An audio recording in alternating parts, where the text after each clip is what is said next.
મિત્રો, મૂળી જે ગુજરાત રાજ્યના સુરેન્દ્રનગર જિલ્લાના મૂળી તાલુકામાં આવેલું ઐતિહાસિક રજવાડું છે, જેનો ઇતિહાસ 14મી સદીથી શરૂ થાય છે. મૂળી જે ભારતની આઝાદી પહેલાં એક રજવાડું હતું, જેમાં અનેક રાજાઓ દ્વારા શાસન કરવામાં આવ્યું હતું. તેમના શાસનકાળ દરમિયાન બાંધવામાં આવેલ ઇમારતો આજે પણ મૂળીમાં જોવા મળે છે, જેને જોઈને આપણને મૂળી રજવાડાનો ઇતિહાસ જાણવાની ઈચ્છાઓ જાગે છે. જેથી આજના વિડીયોમાં આપણે મૂળી રજવાડાનો ઇતિહાસ જાણીશું. નમસ્કાર મિત્રો, તો સ્વાગત છે એક નવા વિડીયોમાં. સો ફ્રેન્ડ્સ, હું છું ધર્મેશ અને ધર્મેશ પટેલ યુટ્યુબ ચેનલમાં તમારું સ્વાગત છે. સો ફ્રેન્ડ્સ, આજના વિડીયોમાં આપણે મૂળી રજવાડાનો ઇતિહાસ જાણીશું. સો વિડીયોમાં છેલ્લે સુધી બન્યા રહો. તો ચાલો વિડીયોને શરૂ કરીએ. મિત્રો, મૂળી જે ગુજરાત રાજ્યના સુરેન્દ્રનગર જિલ્લાના મૂળી તાલુકામાં આવેલું ઐતિહાસિક રજવાડું છે, જેના શાસકો સોડા પરમાર હતા. તો મિત્રો, સૌપ્રથમ જાણીશું આપણે મૂળી રજવાડાની સ્થાપના કેવી રીતે થઈ અને કોના દ્વારા કરવામાં આવી. ઈસવીસન 1158ની આસપાસ સિંધના થાર પારકરમાં સોડા પરમાર રાજવંશની વસ્તી રહેતી હતી. આ સોડા પરમાર રાજવંશ પ્રખ્યાત પરમાર કુળના રાજા વિક્રમાદિત્ય, રાજા ભોજ અને રાજા જગદેવ પરમારના વંશજોમાંથી એક છે, જેઓ સિંધના થાર પારકરમાં જઈને વસ્યા હતા. ત્યારબાદ ઈસવીસન 1158માં થાર પારકરમાં દુકાળ પડ્યો, જેથી અહીંયાના સોડા પરમારોની વસ્તીને જીવન જીવવું અશક્ય બન્યું.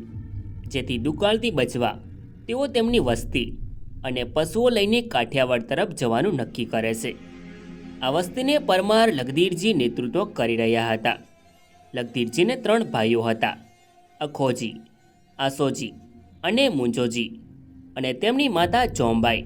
ત્યારબાદ લગધીરજી તેમના ભાઈ મુંજો સાથે થાર પારકરથી કાઠિયાવાડમાં આવે છે અને ઝાલાવાડમાં આવીને આશરો લીધો. ત્યારબાદ તેઓ પોતાની વસ્તી સાથે એક ગામમાં સ્થાયી થવાનું વિચારે છે, જે તે લગધીરજી વઢવાણના વાઘેલા રાજા વિશાલદેવ પાસે જાય છે અને એક વિસ્તારમાં પરમારોની વસ્તીને સ્થાયી થવા માટે પરવાનગી માંગી. ત્યારબાદ વઢવાણના શાસક રાજા વિશાલદેવે ભોગાવા નદીને કાંઠે જ્યાં મૂળી છે ત્યાં સ્થાયી થવાની પરવાનગી આપી, જેથી સોડા પરમાર ત્યાં વસ્યા. ધીરે ધીરે પરમારો મજબૂત અને સમૃદ્ધ થતા ગયા.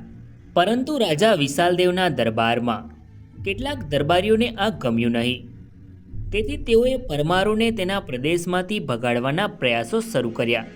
એકવાર લગધીરજી વઢવાણમાં વિશાલદેવ પાસે હતા, ત્યારે સાયલાના ચબાળ રાજપૂતો શિકારના બહાને શિકાર કરતા એક તેતરને ઈજા પહોંચાડી.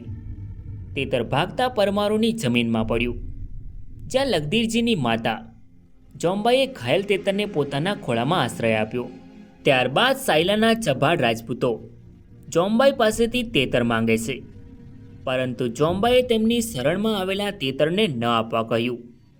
તેના બદલામાં તેણે બકરા, ગાય, ભેંસો વગેરે આપવાનું કહ્યું, પરંતુ ચબાળ રાજપૂતો ન માન્યા. જેથી એક તેતર માટે પરમારો અને ચબાળ રાજપૂતો વચ્ચે યુદ્ધ થાય છે, જેમાં લગધીરજીના ભાઈ મુંજાના નેતૃત્વમાં 140 સોડા પરમાર અને 500 જેટલા ચબાળ રાજપૂતો વચ્ચે યુદ્ધ થયું. આ યુદ્ધમાં લગધીરજીના નાના ભાઈ મુંજો વીરગતિ પામે છે.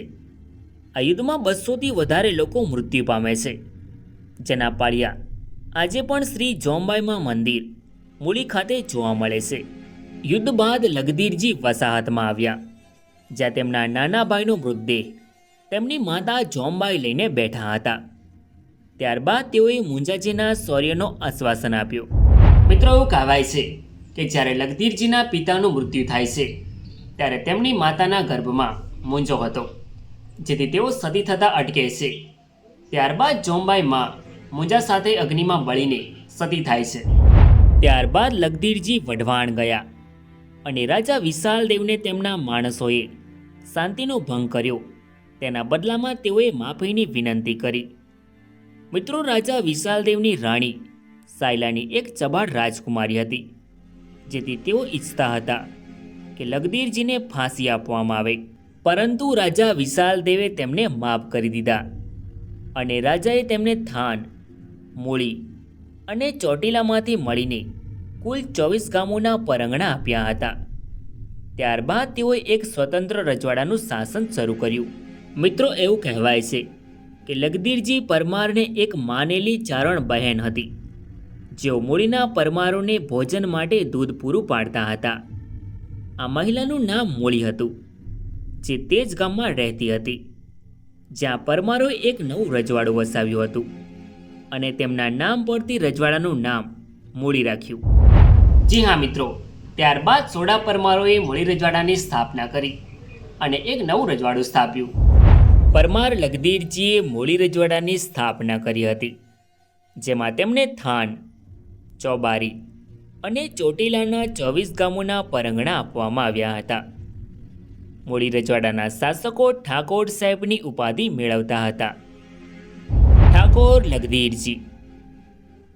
લખધીરજીએ વર્ષ 1472ની આસપાસ મૂળી રજવાડાની સ્થાપના કરી હતી. તેઓ મૂળી રજવાડાના પ્રથમ શાસક હતા. મિત્રો, લખધીરજી પરમારને 2 પુત્રો હતા, રામોજી અને દાદોજી, અને એક પુત્રી હતી, અસદે સાહિબા, જેઓના ધાંગાધ્રાના રાજા રાયધરજી વાઘોજી સાથે લગ્ન થયા હતા. ઠાકોર લખધીરજીએ ઘણા વર્ષો સુધી મૂળી રજવાડામાં શાસન કર્યું હતું. ત્યારબાદ તેમનું અવસાન થાય છે. ઠાકોર રામોજી લખધીરજી, તેઓ મૂળી રજવાડાના બીજા શાસક હતા. ઠાકોર રામોજી તેમના પિતા ઠાકોર લખધીરજીના અવસાન બાદ મૂળી રજવાડાની ગાદી પર આવે છે. મિત્રો, ઠાકોર રામોજીને રામસિંહ તરીકે પણ ઓળખવામાં આવે છે. તેમણે તેમના શાસનકાળ દરમિયાન રાતબાની પ્રખ્યાત વાવનું નિર્માણ કર્યું અને તેનું નામ તેમની પુત્રી રાતબાના નામ પરથી રાખ્યું હતું, જે આજે પણ પ્રવાસીઓ માટે એક મુખ્ય આકર્ષણ છે. મિત્રો, આ વાવ 7 સ્તર નીચે જાય છે અને 700 થી 800 વર્ષ પહેલાંની પરંપરાગત સ્થાપત્ય અને મૂળીના શાસકોની ક્ષમતાનું ઉત્તમ ઉદાહરણ છે. ઠાકોર રામોજીએ ઘણા વર્ષો સુધી શાસન કર્યું. ત્યારબાદ તેમનું અવસાન થાય છે. ઠાકોર ભોજરાજજી રામોજી. ઠાકોર ભોજરાજ તેમના પિતા ઠાકોર રામોજીના અવસાન બાદ મૂળી રજવાડાની ગાદી પર આવે છે. તેઓ મૂળી રજવાડાના ત્રીજા શાસક હતા. મિત્રો, ઠાકોર ભોજરાજના અવસાન બાદ તેમના પુત્ર ઠાકોર સામતસિંહ તેમના અનુગામી બને છે. ઠાકોર સામતસિંહ ભોજરાજ. ઠાકોર સામતસિંહ તેમના પિતા ઠાકોર ભોજરાજના અવસાન બાદ મૂળી રજવાડાની ગાદી પર આવે છે. તેઓ મૂળી રજવાડાના ચોથા શાસક હતા. ઠાકોર સામતસિંહના અવસાન બાદ તેમનો પુત્ર લખધીરજી બીજા તેમના અનુગામી બને છે. ઠાકોર લખધીરજી સામતસિંહ. ઠાકોર લખધીરજી બીજા તેમના પિતા ઠાકોર સામતસિંહના અવસાન બાદ મૂળી રજવાડાની ગાદી પર આવે છે. મિત્રો, ઠાકોર લખધીરજી બીજા મૂળી રજવાડાના 5મા શાસક હતા. ઠાકોર લખધીરજી બીજા ખૂબ જ પ્રગતિશીલ અને મજબૂત શાસક હતા. તેમણે મૂળીમાં માંડવરાયજી મંદિરનો વધુ વિકાસ કર્યો અને મંદિરનો ઘુમટ બનાવડાવ્યો હતો. ઠાકોર લખધીરજી બીજાના શાસનકાળ દરમિયાન મૂળી રજવાડામાં કેટલીક મુસ્લિમ જત વસ્તી આવે છે, જેઓ મૂળ સિંધના વાંગા બજારમાંથી આવતા હતા. જેમાં જત લોકોની મહિલાઓને સિંધના બાદશાહના સૈનિકો દ્વારા બળજબરીથી લઈ જવામાં આવી રહી હતી, જેથી જત લોકો કાઠિયાવાડ આવ્યા અને ભાગતા ભાગતા મૂળી રજવાડામાં આવ્યા. ત્યારબાદ તમામ જત વસ્તી મૂળીના રાજા લખધીરજી પરમારને તેમના રજવાડામાં આશરો આપવાની વિનંતી કરે છે, જેથી તેઓને મૂળીમાં આશરો આપ્યો. જ્યારે સિંધના સૈનિકો તેમનો પીછો કરતા તેમની પાછળ થાન નજીકના માંડવ ટેકરીઓ સુધી આવે છે. ત્યારબાદ સિંધના સૈનિકોએ લખધીરજી પરમારને જત મહિલા સુમીરા આપવા કહ્યું, પરંતુ તેમણે આપવાનો ઇનકાર કર્યો, જેથી સિંધના સૈનિકો અને મૂળીના પરમારો વચ્ચે યુદ્ધ થાય છે, જેમાં સિંધના સૈનિકોની સંખ્યા વધારે હોવાને કારણે લખધીરજીએ સુમીરાને મૂળીમાંથી ભાગી જવા કહ્યું. જ્યારે સિંધના સૈનિકોએ લખધીરજી પરમારના ભાઈ હાલોજી પરમારને બંદી બનાવી દીધો. જ્યારે સિંધના સૈનિકોએ સુમીરાનો વણોદ સુધી પીછો કર્યો, જ્યાં તેણીએ આત્મહત્યા કરી. મિત્રો, તે સમયે ગુજરાત સલ્તનતમાં મહંમદ બેગડાનું શાસન હતું, જેમાં ગુજરાત સલ્તનતની સેનાએ સિંધની સેના સામે આક્રમણ કર્યું અને સિંધની સેના પાસેથી બંદી બનાવેલા લખદીરજી પરમારના ભાઈ હાલોજી પરમારને છોડાવે છે. ત્યારબાદ મહંમદ બેગડા દ્વારા મૂળી રજવાડા પાસેથી ભારે ખંડણી વસૂલવામાં આવે છે. ત્યારબાદ મહંમદ બેગડાએ જત લોકો અને હાલોજી પરમારને અમદાવાદ લાવે છે, જ્યાં હાલોજી પરમારે મુસ્લિમ ધર્મ સ્વીકાર્યો, જેના બદલામાં તેને રાણપુરની મિલકત આપવામાં આવી. મિત્રો, ઠાકોર લખદીરજી બીજાના શાસનકાળ દરમિયાન મુસ્લિમ ધાડપાડુ બોરી મોગલ મૂળી રજવાડામાં ધાડ પાડે છે, જેમાં લખદીરજી અને બોરી મોગલ વચ્ચે લડાઈ થાય છે, જેમાં લડાઈમાં બંનેના મોત થાય છે. ઠાકોર લખદીરજીના અવસાન બાદ તેમનો પુત્ર ભોજરાજ બીજા તેમના અનુગામી બને છે. ઠાકોર ભોજરાજજી લખદીરજી. ઠાકોર ભોજરાજજી બીજા તેમના પિતા ઠાકોર લખદીરજી બીજાના અવસાન બાદ મૂળી રજવાડાની ગાદી પર આવે છે. તેઓ મૂળી રજવાડાના છઠ્ઠા શાસક હતા. ઠાકોર ભોજરાજના અવસાન બાદ તેમનો પુત્ર ચાચોજી તેમના અનુગામી બને છે. ઠાકોર ચાચોજી ભોજરાજ. ઠાકોર ચાચોજી તેમના પિતા ઠાકોર ભોજરાજ બીજાના અવસાન બાદ મૂળી રજવાડાની ગાદી પર આવે છે. તેઓ મૂળી રજવાડાના 7મા શાસક હતા. મિત્રો, એકવાર ઠાકોર ચાચોજી જલિયા મહાદેવના મંદિરે દર્શન કરવા જાય છે, જ્યાં તેઓ પ્રાર્થના કરતી વખતે સેજકપુરના ભચોજી દ્વારા તેમની હત્યા કરી નાખવામાં આવે છે. મિત્રો, ઠાકોર ચાચોજીના અવસાન બાદ તેમનો પુત્ર રતનજી તેમના અનુગામી બને છે. ઠાકોર રતનજી ચાચોજી. ઠાકોર રતનજી તેમના પિતા ઠાકોર ચાચોજીના અવસાન બાદ મૂળી રજવાડાની ગાદી પર આવે છે. તેઓ મૂળી રજવાડાના 8મા શાસક હતા. ઠાકોર રતનજીના શાસનકાળ દરમિયાન મૂળી રજવાડામાં બીજી વાર મુસ્લિમ આક્રમણ થયું હતું, જેમાં મૂળી રજવાડું ખંડણી આપવા સક્ષમ ન હતું, જેથી તેના પરંગણા જપ્ત કરી લેવામાં આવ્યા. ઠાકોર રતનજી ભાગી જાય છે. ત્યારબાદ ઠાકોર રતનજીને મુસ્લિમ થાણેદાર દ્વારા મારી નાખવામાં આવે છે, જેનો બદલો નલિયાના ઝાલાએ લીધો હતો, જેણે મુસ્લિમ થાણેદારને મારી નાખ્યો હતો અને પરમારોએ મૂળીની સત્તા ફરી મેળવી હતી. આ સમયે કાથીઓએ થાનમાં ઘૂસીને પરમારુના શાસન વિસ્તારમાંથી ચોટીલા કબજે કર્યું હતું. મિત્રો, ઠાકોર રતનજીના અવસાન બાદ તેમનો પુત્ર કરણજી તેમના અનુગામી બને છે. ઠાકોર કરણજી રતનજી. ઠાકોર કરણજી તેમના પિતા ઠાકોર રતનજીના અવસાન બાદ મૂળી રજવાડાની ગાદી પર આવે છે.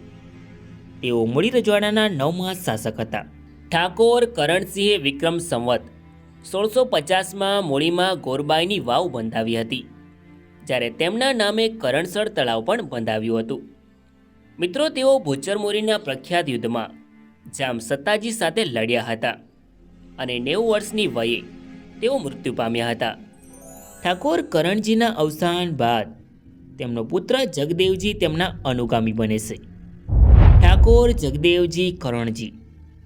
ઠાકોર જગદેવજી તેમના પિતા ઠાકોર કરણજીના અવસાન બાદ મૂળી રજવાડાની ગાદી પર આવે છે. તેઓ મૂળી રજવાડાના 10મા શાસક હતા. ઠાકોર જગદેવના અવસાન બાદ તેમનો પુત્ર રામસિંહ તેમના અનુગામી બને છે. ઠાકોર રામસિંહ જગદેવજી. ઠાકોર રામસિંહ તેમના પિતા ઠાકોર જગદેવના અવસાન બાદ મૂળી રજવાડાની ગાદી પર આવે છે. ઠાકોર રામસિંહના અવસાન બાદ તેમનો પુત્ર રાયસિંહ તેમના અનુગામી બને છે. ઠાકોર રાયસિંહ રામસિંહ. ઠાકોર રાયસિંહ તેમના પિતા ઠાકોર રામસિંહના અવસાન બાદ મૂળી રજવાડાની ગાદી પર આવે છે. તેઓ મૂળી રજવાડાના 12મા શાસક હતા.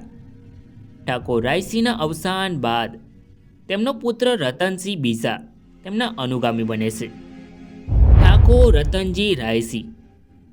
ઠાકોર રતનજી બીજા તેમના પિતા ઠાકોર રાયસિંહના અવસાન બાદ મૂળી રજવાડાની ગાદી પર આવે છે। તેઓ મૂળી રજવાડાના 13મા શાસક હતા। ઠાકોર રતનજીના અવસાન બાદ તેમનો પુત્ર કલ્યાણસિંહ તેમના અનુગામી બને છે। ઠાકોર કલ્યાણસિંહ રતનજી। ઠાકોર કલ્યાણસિંહ તેમના પિતા ઠાકોર રતનજીના અવસાન બાદ મૂળી રજવાડાની ગાદી પર આવે છે। તેઓ મૂળી રજવાડાના 14મા શાસક હતા। ઠાકોર કલ્યાણસિંહના અવસાન બાદ તેમનો પુત્ર મુંજોજી તેમના અનુગામી બને છે। ઠાકોર મુંજોજી કલ્યાણસિંહ। ઠાકોર મુંજોજી તેમના પિતા ઠાકોર કલ્યાણસિંહના અવસાન બાદ મૂળી રજવાડાની ગાદી પર આવે છે। તેઓ મૂળી રજવાડાના 15મા શાસક હતા। ઠાકોર મુંજોજીના અવસાન બાદ તેમનો પુત્ર રતનજી ત્રીજા તેમના અનુગામી બને છે। ઠાકોર રતનજી મુંજોજી। ઠાકોર રતનજી ત્રીજા તેમના પિતા ઠાકોર મુંજોજીના અવસાન બાદ મૂળી રજવાડાની ગાદી પર આવે છે। તેઓ મૂળી રજવાડાના 16મા શાસક હતા। મિત્રો, ઠાકોર રતનજી ત્રીજાના અવસાન બાદ તેમનો પુત્ર કલ્યાણસિંહ બીજા તેમના અનુગામી બને છે।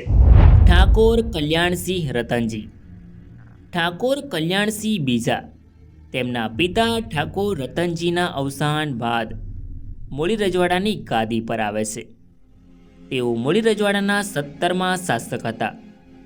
ઠાકોર કલ્યાણસિંહ બીજાના અવસાન બાદ તેમનો પુત્ર રામસિંહ તેમના અનુગામી બને છે। ઠાકોર રામસિંહ કલ્યાણસિંહ। ઠાકોર રામસિંહ તેમના પિતા ઠાકોર કલ્યાણસિંહના અવસાન બાદ મૂળી રજવાડાની ગાદી પર આવે છે। મિત્રો, ઠાકોર રામસિંહ મૂળી રજવાડાના 18મા શાસક હતા। મિત્રો, ઠાકોર રામસિંહના શાસનકાળ દરમિયાન વિક્રમ સંવત 1897માં મૂળીના સ્વામિનારાયણ મંદિર બનાવવા માટે જમીન, રક્ષણ અને પરવાનગી તેમણે આપી હતી, જે આજે પણ મૂળીના આકર્ષણનું કેન્દ્ર છે। ઠાકોર રામસિંહના અવસાન બાદ તેમનો પુત્ર વખાતસિંહ તેમના અનુગામી બને છે। ઠાકોર વખાતસિંહ રામસિંહ। ઠાકોર વખાતસિંહ તેમના પિતા ઠાકોર રામસિંહના અવસાન બાદ વર્ષ 1870માં મૂળી રજવાડાની ગાદી પર આવે છે। તેઓ મૂળી રજવાડાના 19મા શાસક હતા। ઠાકોર વખાતસિંહના અવસાન બાદ તેમનો પુત્ર સરતાનસિંહ તેમના અનુગામી બને છે। ઠાકોર વખાતસિંહે વર્ષ 1870 સુધી મૂળી રજવાડામાં શાસન કર્યું હતું। ઠાકોર સરતાનસિંહ રામસિંહ। ઠાકોર સરતાનસિંહ તેમના પિતા ઠાકોર રામસિંહના અવસાન બાદ મૂળી રજવાડાની ગાદી પર આવે છે। તેઓ મૂળી રજવાડાના 20મા શાસક હતા। ઠાકોર સરતાનસિંહે વર્ષ 1870થી 1894 સુધી મૂળી રજવાડામાં શાસન કર્યું હતું। ઠાકોર સરતાનસિંહને 2 પુત્રો હતા, હિંમતસિંહ અને શિવસિંહ। મિત્રો, ઠાકોર વખાતસિંહને કોઈ વારસદાર ન હતો, જેથી તેમણે સરતાનજીને દત્તક લીધા હતા। ઠાકોર સરતાનસિંહના અવસાન બાદ તેમનો પુત્ર હિંમતસિંહ તેમના અનુગામી બને છે। ઠાકોર હિંમતસિંહ સરતાનસિંહ। ઠાકોર હિંમતસિંહ તેમના પિતા ઠાકોર સરતાનસિંહના અવસાન બાદ મૂળી રજવાડાની ગાદી પર આવે છે। તેઓ મૂળી રજવાડાના 21મા શાસક હતા। ઠાકોર હિંમતસિંહ વર્ષ 1894થી મૂળી રજવાડાનું શાસન સંભાળે છે।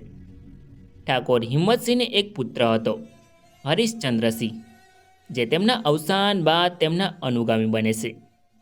તેમણે વર્ષ 1894થી 1905 સુધી મૂળી રજવાડામાં શાસન કર્યું હતું। ઠાકોર હરીશચંદ્રસિંહ હિંમતસિંહ। ઠાકોર હરીશચંદ્રસિંહ તેમના પિતા ઠાકોર હિંમતસિંહના અવસાન બાદ વર્ષ 1905માં મૂળી રજવાડાની ગાદી પર આવે છે। તેઓ મૂળી રજવાડાના 22મા શાસક હતા। મિત્રો, 1930ના દાયકા સુધી મૂળી રજવાડાના શાસકો મૂળીના દરબારગઢ પેલેસમાં રહેતા હતા। ત્યારબાદ 1930ના દાયકામાં ઠાકોર હરીશચંદ્રસિંહ દ્વારા અંબિકા નિવાસ પેલેસ મૂળીમાં સત્તાવાર નિવાસસ્થાન તરીકે બનાવવામાં આવ્યો હતો। આ મહેલનું બાંધકામ 1936માં પૂર્ણ થયું હતું અને ત્યારથી મૂળીના રાજવી પરિવારનું નિવાસ સ્થાન છે। આજે અંબિકા નિવાસ પેલેસ અડધો હેરિટેજ હોટેલ માટે ખુલ્લો મૂકવામાં આવ્યો છે. મિત્રો, આ છે ઠાકોર હરીશચંદ્રસિંહના શાસનકાળ દરમિયાનની કોર્ટ ફી, જે તમે સ્ક્રીન પર જોઈ શકો છો. મિત્રો, મૂળી રજવાડું 344 સ્ક્વેર કિલોમીટરમાં ફેલાયેલું હતું, જેમાં 1901ની વસ્તી 16,390 હતી. ઠાકોર હરીશચંદ્રસિંહે રાજકોટની રાજકુમાર કોલેજમાં અભ્યાસ કર્યો હતો.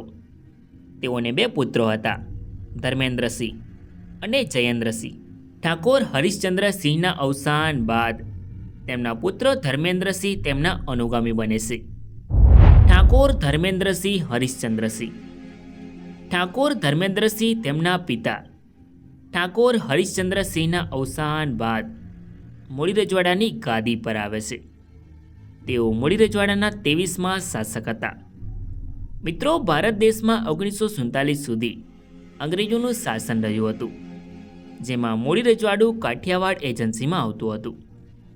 ત્યારબાદ 1947માં ભારત દેશ અંગ્રેજોના શાસનમાંથી આઝાદ થયો ત્યારે ભારતનું વિભાજન થયું. ત્યારે ભારતના ભૂતપૂર્વ મૂળ રાજ્યોને નવા રચાયેલા ભારત સંઘ અને પાકિસ્તાન ગમે તે એકસાથે જોડાવાનો વિકલ્પ આપવામાં આવ્યો હતો.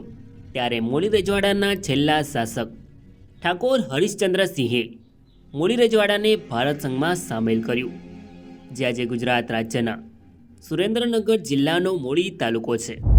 સો ફ્રેન્ડ્સ, આ તો મૂળી રજવાડાનો ઇતિહાસ. આઈ હોપ કે તમને આ વિડીયો ગમ્યો હશે.